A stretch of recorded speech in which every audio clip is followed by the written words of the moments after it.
अस्सलाम वालेकुम, hi everyone. कैसे हैं आप सब? उम्मीद है आप सब ठीक ठाक होंगे। आज जिस जगह का मैं आपको विज़िट करवाने वाली हूँ उसका नाम सुन के पहले तो एक बार आप ज़रा चौंक जाएंगे, क्योंकि उस जगह का नाम है the Devil's arse Peak Cavern. जब फर्स्ट टाइम मैंने इस जगह का नाम सुना तो मैं भी थोड़ी हैरान हुई कि इस जगह का नाम ऐसा क्यों है। मुझे भी क्यूरियोसिटी हुई और फिर मैंने इस जगह को विज़िट करने का सोचा और बहुत जल्द मैंने यहाँ कुछ ही दिनों में प्लान बना लिया आने का। और अब मैं यहाँ पहुँच चुकी हूँ और आपको दिखाऊंगी यहाँ पे क्या है। जैसा कि आप इसका आउट व्यू देख रहे हैं, आपको जो ये बिल्कुल सीधा रास्ता नज़र आ रहा है, ये सीधा उस कैबिन की तरफ जा रहा है। एक ये ऊंची ऊंची सी चट्टान है, पहाड़ियाँ बनी हुई हैं जिसके बीच में से एक लंबा सा रास्ता जा रहा है।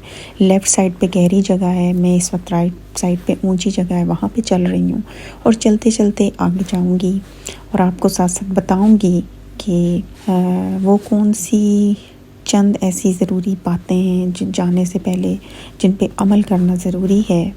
तो वीडियो में साथ साथ रहिए मेरे, मैं आपको विज़िट भी करवाती हूँ और साथ साथ हम मज़ीद बात भी करेंगे। तो जनाब आप देख रहे हैं कि ये सीधा रास्ता जा रहा है। हम पहुँच गए इस रास्ते पे। इसके बाहर हमने 1 बजे का स्लॉट बुक किया था और अभी 1 बजने में 10-15 मिनट बाकी थे, तो इसलिए हमें बाहर वेट करना पड़ा। तो आपने भी ज़रूरी है कि जाने से पहले ऑनलाइन टिकट आपको बुक करवाने होंगे और आप अपनी मर्ज़ी का स्लॉट बुक करवा सकते हैं, यानी 10 बजे 11 बजे 10 AM to 5 PM टाइम है विज़िट करने का। इसमें से जितने बजे का भी स्लॉट आपको सूट करे आप वो बुक करा सकते हैं, 11, 12, 1, 2, 3, 4 जो भी टाइम आपको सूट करता है। ठीक है जी, एक बात तो ये क्लियर हो गई कि आपने ऑनलाइन टिकट बुक करना है जाने से पहले। दूसरी बात ये है कि फॉर एग्ज़ाम्पल अगर आपने 11 बजे का स्लॉट बुक किया है तो मेक श्योर कीजिएगा कि आप 10:30 वहाँ पे पहुँच जाएं। अगर आपने 1 बजे का स्लॉट बुक किया है तो फिर डेफिनेटली आपको 12:30 वहाँ पे होना चाहिए, क्योंकि यहाँ की पार्किंग काफ़ी बिजी होती है और मुश्किल से पार्किंग मिलती है। पार्किंग स्पेस ढूंढने में टाइम लग जाता है और अगर आप दूर से आ रहे हैं और यहाँ आने के बाद आपको पार्किंग भी नहीं मिलती, उसमें भी टाइम में लग जाता है। अगर आपने टॉयलेट यूज़ करनी है तो वो भी इस कैबिन के पास नहीं है, बल्कि अब कैबिन से काफ़ी दूर मेन विलेज के अंदर एक कार पार्क है, वहाँ पे टॉयलेट्स बनी हुई हैं, वहाँ आपको जाना होगा। तो बेहतर ये है कि इन बातों को ध्यान में रखते हुए आप अपना टाइम रख के 30 to 40 मिनट का पहले आ जाएं। कोई बात नहीं अगर आपको कैबिन के बाहर आके 10-15 मिनट वेट करना पड़ जाएगा तो इसमें कोई हर्ज नहीं है, बट आपका टाइम जो है वो वेस्ट ना हो, आपको भागम भाग सब कुछ ना करना पड़े, आप टाइमली यहाँ पे पहुँच जाएँ, अच्छे तरीके से हर चीज़ कर सकें। क्योंकि ज़ाहिर है कि अगर भागम भाग अफरा तफरी होगी तो फिर वो विज़िट का मज़ा नहीं आता, आप इंजॉय नहीं कर सकते अपने उस विज़िट को। तो जनाब हम आ चुके हैं इस वक्त इस कैबिन के अंदर, हमारा टूर शुरू हो चुका है। गाइड हमारे साथ साथ है, हमें बता रहा है। सबसे पहले तो ये यहाँ लाने के बाद हमें ले आए हैं, यहाँ पे रोप मेकिंग भी होती है अंदर। आप देख रहे हैं कि जैसे ही आपको एक चरखी नज़र आ रही है कि ये रोप मेकिंग यहाँ पे कैसे होती है। यहाँ पे बच्चों को मोस्टली इसमें रोप मेकिंग में इन्वॉल्व किया जाता है कि आपके ग्रुप में अगर बच्चे हैं तो उन्हें इसमें इन्वॉल्व किया जाता है। हमारे ग्रुप में भी 2-3 बच्चे थे और एक बच्ची को उन्होंने बीच में इन्वॉल्व किया और दिखाया कि किस तरह रोप बनाई जाती है और फिर बना के उसे निकाल के एक बच्ची को उन्होंने वो गिफ्ट के तौर पे दे दिया। ये जो आपको सामने वो एक शेड बना हुआ नज़र आ रहा है और ये स्पेस नज़र आ रहा है, यहाँ पे होता है कंसर्ट। जब कंसर्ट्स होते हैं तो यहाँ पे सारी चेयर्स लगा दी जाती हैं। ये जो रास्ता जिस पे हम चल रहे हैं और नीचे एक और रास्ता नज़र आ रहा है, यहाँ सारी चेयर्स लगा दी जाती हैं और ये इस जगह को स्टेज बनाया जाता है। यहाँ पे मैं कुछ पिक्चर्स लगा देती हूँ कि जब यहाँ पे कंसर्ट होता है तो फिर ये व्यू कुछ इस तरह का होता है। ये देखें,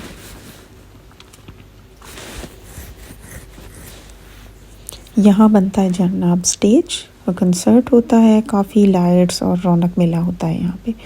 हमारे ग्रुप में जनाब बहुत ही क्यूट सा डॉगी भी था जो कि आप वीडियो में देख रहे हैं। ये बहुत ही क्यूट था और जितने एक्साइटेड हम थे इस कैबिन को विज़िट करने के लिए, उससे कई गुना एक्साइटेड ये डॉग नज़र आ रहा था।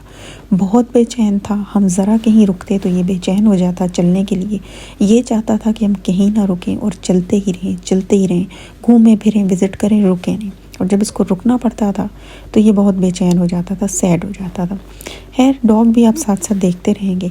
उसके बाद हम आगे बढ़े तो सबसे पहले तो ये गाइड हमें ये दिखा रहा था, आप देख रहे हैं कि यहाँ ऊपर से मैं भी आपको जूम करके दिखाऊंगी कि यहाँ से पानी भी गिर रहा है, ड्रॉप पानी गिरना तो आम बात है, बहुत जगह जगह से ड्रॉप्स गिर रहे होते हैं। और वो दिखा रहे थे कि ऊपर से आपको यहाँ डिफरेंट शेप्स बनी हुई नज़र आती हैं। कुछ लोग कहते हैं कि उन्हें ये डायनासोर की शेप लगती है, कुछ कहते हैं कि उन्हें ये सील लगता है।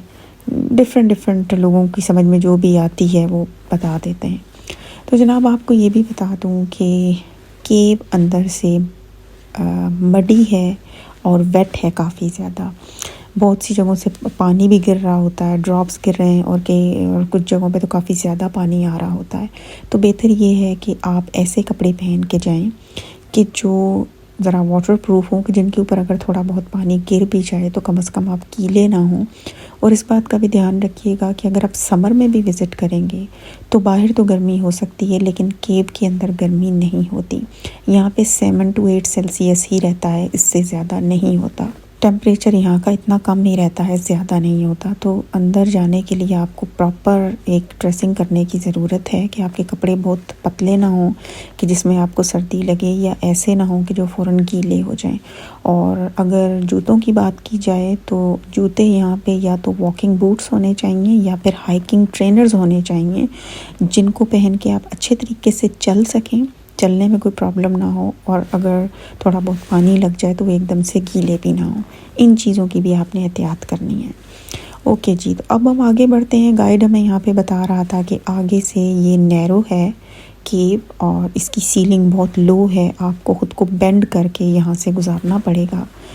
तो वो साथ साथ हमें बताता जा रहा था, हम भी एक्सप्लोर कर रहे थे, बहुत मज़ा आ रहा था। अंदर अंधेरा था, कुछ जगहों पे ज़्यादा अंधेरा था, कुछ जगहों पे कम था, लाइट्स लगाई गई थी, लेकिन जाहिर सी बात है कि लाइट्स ना होती तो फिर तो रास्ता ही नज़र नहीं आता। लेकिन फिर भी एक अजीब सा माहौल बना हुआ था अंदर का। तो जनाब अब हम उस जगह पे पहुंच गए हैं जहाँ पे हमें, आप देख रहे हैं कि काफ़ी लो सीलिंग है, यहाँ पे हमें ख़ुद को बेंड करके यहाँ से आगे निकलना होगा।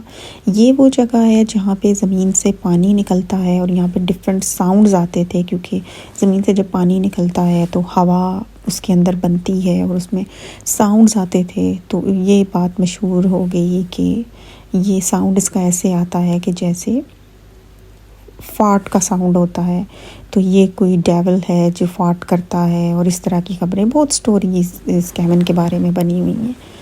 ये देखिए जी, ये बहुत ही लो सीलिंग है यहाँ पे, और हम सब लोग ग्रुप के जितने भी लोग हैं बेंड होके गुजर रहे हैं, क्योंकि यहाँ से खड़े होके गुजरने का तो सवाल ही पैदा नहीं होता। बल्कि जो लोग ज़्यादा टॉल हैं, जिनकी हाइट ज़्यादा है, उन्हें गुजरने में ज़्यादा मुश्किल होती है, क्योंकि बहुत ज़्यादा यहाँ पे ख़ुद को बेंड करके गुजरना पड़ता है। आगे से फिर सीलिंग हाई हो जाती है, बट यहाँ से बहुत कम सीलिंग है। यहाँ पे भी आप देख रहे हैं एक साइड पे आपको ये पानी नज़र आ रहा है, जो ज़्यादा गहरी जगह हैं जहाँ से ज़मीन के नीचे से पानी फूटता रहता है और पानी खड़ा रहता है, उन जगहों पे साइड पे एक बाउंड्री बनाकर उनको थोड़ा सेपरेट कर दिया गया है ताकि लोग उस तरफ ज़्यादा ना जाएं। जो बीच में एक क्लियर पाथ बनाया गया है ताकि उस पर से ईज़िली गुजर के लोग आगे चले जाएँ। तो जनाब यहाँ पे देखें फिर एक जगह आ गई, तंग नैरो भी है और लो सीलिंग भी है, जिसके नीचे से हम खुद को बेंड करके गुजार रहे हैं। आगे जाके फिर हाई सीलिंग हो जाती है। और इसके बारे में, इसी कैबिन के पीछे एक कैसल है, काफ़ी पुराना कैसल, और ये केव जो है वो उसके नीचे की तरफ आगे को ये केव बनी हुई है और इसके ऊपर कोई होल है। ये गाइड हमें बता रहा था कि ये आपको ऊपर सीलिंग पे पीछे की तरफ जो एक होल नज़र आ रहा है, उसके बारे में ये कहानियाँ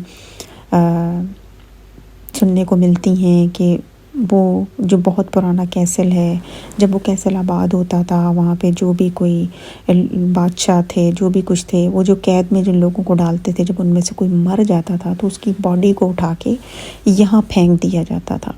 तो वो जो ऊपर में आपको वो ब्लैक कलर का होल एक नज़र आ रहा है बड़ा सा, वहाँ से बॉडी को फेंक दिया जाता था यहाँ अंदर, क्योंकि यहाँ कोई आना जाना नहीं था। ये वीरान जगह थी, बंद पड़ी हुई थी, ये गार थी जिसके अंदर बॉडी गल सड़ जाती थी, जिसको कोई जंगली जानवर खा जाते हों। तो उसके बारे में ये कहानियाँ बनाई थी। इसके के बारे में ये कहानियाँ भी बनी हुई हैं कि यहाँ पे बहुत अरसा पहले कुछ चोर जो थे वो अपने आप को छुपाने के लिए इस केव को यूज़ करते थे, यानी आगे के पीछे के इलाकों में जब वो चोरी करते थे तो चोरी करने के बाद उनके लिए एक ये महफूज मुकाम था, वो यहाँ पे आके छुप जाया करते थे। और उन्होंने ये कहानियाँ मशहूर कर दी कि इसके अंदर बहुत पानी है, जो जाएगा वो डूब जाएगा, ये डेविल है जो हर वक्त फाट करता रहता है, अजीबोगरीब आवाज़ें आती हैं, कि काफ़ी सारी कहानियाँ इस केव के साथ जोड़ी गई हैं। ये है वो जगह जहाँ से लाशें फेंकी जाती थी नीचे। ये कहानी है, कोई असल हकीकत नहीं है। गाइड की ये सारी कहानियाँ सुनने के बाद अब हमने आगे का सफ़र शुरू किया और आगे की तरफ हम रवां दवां हैं।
Okay, we'll just pause here for a bit. जैसे कि आप देख रहे हैं कि हर तरफ पत्थर हैं, ऊंची नीची जगह है, तंग और छोटे रास्ते भी हैं। यहाँ पे काफ़ी कीचड़ और पानी है और यहाँ बहुत केयरफुल होके चलना पड़ता है। इसीलिए मैंने आपको वीडियो के शुरू में कहा था कि आपके कपड़े और जूते ख़ास तौर पे ऐसे होने चाहिए जो यहाँ के इन्वायरमेंट के हिसाब से आपको प्रोटेक्ट कर सकें। आप गीले भी ना हों क्योंकि अंदर सर्दी होती है, और आपके शूज़ भी गीले ना हों, उनमें पानी ना जाए, ऐसे हों कि जिनको पहन के आप इजीली चल सकें, स्लिप ना हो। इसीलिए मैंने आपको कहा कि या तो वॉकिंग बूट्स होने चाहिए या फिर हाइकिंग शूज़ होने चाहिए। तो जनाब अब हम बढ़ते हैं मज़ीद आगे। अच्छा जी, यहाँ पे 1880 में क्वीन विक्टोरिया ने विज़िट किया था, और क्वीन विक्टोरिया ने विज़िट करने के बाद इसका नाम चेंज करके इसको पीक केवन रखा कि इसे डेविल आस ना कहा जाए, ये नाम अच्छा नहीं लगता, अजीब लगता है, इसे पीक केवन कहा जाए। बट अट्रैक्शन के लिए इसको आज भी द डेविल आस पीक केवन कहा जाता है। पीक केवन इसके नाम के साथ लगा दिया गया, बट डेविल आस को नहीं हटाया गया। द डेविल आस पीक केवन के नाम से केव जानी जाती है। तो जनाब जैसे कि आप देख रहे हैं कि हमारे ग्रुप का डॉग जो है वो सबसे आगे आगे है, बहुत एक्साइटेड है ये इस केवन को एक्सप्लोर करने के लिए। सबसे ज़्यादा हमारे ग्रुप में ये डॉग एक्साइटेड था। अच्छा जी, तो अब हम पहुंच चुके हैं इस केव के आखिर पे, वहाँ तक जहाँ तक हम विज़िट कर सकते हैं, जहाँ तक विज़िट करना अलाउ है। इसके आगे जो मैं जगह आपको दिखा रही हूँ, आपको एक नैरो जगह नज़र आ रही है, डार्क एरिया नज़र आ रहा है, यहाँ से आगे जाना मना है। आप देख रहे हैं कि यहाँ पे एक बाउंड्री बना दी गई है, इससे आगे जाना मना है, इससे आगे नहीं जा सकते। और मैं भी आपको दिखाती हूँ, ये आपको जो एक स्लाइड नज़र आ रही है, ये कुछ अर्सा पहले यहाँ BBC ने विज़िट किया था, उन्होंने यहाँ कुछ शूटिंग वगैरह की थी, अपने कैमरे लगाए थे, तो इसलिए उन्होंने स्लाइड बनाई थी। वो देखें नीचे टॉर्च की मदद से वहाँ लाइट की गई है, और मैं आपको दिखा रही हूँ कि वो आपको जो एक होल नज़र आ रहा है, ये होल, ये आगे से कैबिन काफ़ी तंग है, काफ़ी नैरो है। और ये देखें, ये वो स्लाइड है, यहाँ पे BBC ने अपने कैमरा और वो ट्रॉली वगैरह जो लगाई थी, जो यहाँ वो शूटिंग कर रहे थे, उसके लिए इन्होंने ये जगह बनाई थी स्पेशली, ताकि कैमरा को मूव करने में आसानी हो। तो इससे आगे हम विज़िट नहीं कर सकते हैं क्योंकि आगे केव बहुत तंग है, जो जैसा कि मैंने अभी आपको दिखाया कि एक आम इंसान आगे जा ही नहीं सकता। ये केव 300 से 400 किलोमीटर तक आगे जाती है, बट ये बहुत तंग है। आगे जो एक्सपर्ट केवर्स हैं वही जा सकते हैं, हम जैसे आम लोग नहीं जा सकते आगे, ना ही हमें जाना अलाउ है। तो जनाब यहाँ तक हमने विज़िट किया है, बहुत मज़ा आया इस केव को विज़िट करके। जिन लोगों को शौक़ है ऐसी जगहों को विज़िट करने का, आई थिंक वो समझ सकते हैं मेरी बात को कि यहाँ पे जाके ऐसी जगह को एक्सप्लोर करके कितना मज़ा आता है। बच्चे भी जा सकते हैं, बड़े भी जा सकते हैं, कोई डर खौफ ख़तरे वाली कोई बात ही नहीं है। कोई ऐसा नहीं है कि अंदर से कोई चीज़ गिर जाएगी आपके ऊपर या खुदा न खासा कोई हादसा हो जाएगा, कुछ भी नहीं है। आप जैसा कि देख रहे हैं कि हमारे ग्रुप में 2-3 बच्चे भी हैं। ये एक बच्ची आपको सामने खड़ी नज़र आ रही है और इसके पीछे एक और बच्ची है जो काफ़ी छोटी है। हमारे ग्रुप में बच्चे भी हैं, एक टीनेज बॉय भी था, एक डॉग भी था और बड़े लोग भी थे। 3-4 बच्चे थे, इसलिए आप बच्चों को भी ले जा सकते हैं, बड़े भी जा सकते हैं, कोई मसला नहीं है, आप इजीली विज़िट कर सकते हैं। तो जनाब फाइनली विज़िट करने के बाद अब हम वापसी के लिए निकले। वापसी के लिए अब हम रवां दवां हैं। उन्हीं रास्तों से गुज़र कर वापस जाएंगे जिन रास्तों से गुज़र कर आए हैं। वही बहता हुआ पानी भी आपको दिखेगा, वही एक नैरो एरिया भी दिखेगा जहाँ से हम खुद को बेंड करके गुजारेंगे। तो जैसे कि आप देख रहे हैं कि ये डॉग भी आपको काफ़ी एक्साइटेड नज़र आ रहा है, जो विज़िट करने के बाद बहुत खुश है और अब खुशी खुशी बाहर की तरफ चल दिया क्योंकि इसे पता है कि विज़िट हो चुका है और अब बाहर जाना है। जी तो फाइनली अब हम वहाँ पहुँच गए हैं जहाँ से हमें बाहर जाना है। जैसा कि आप केव की एंट्रेंस देख रहे हैं, यहीं से हमें आउट होना है।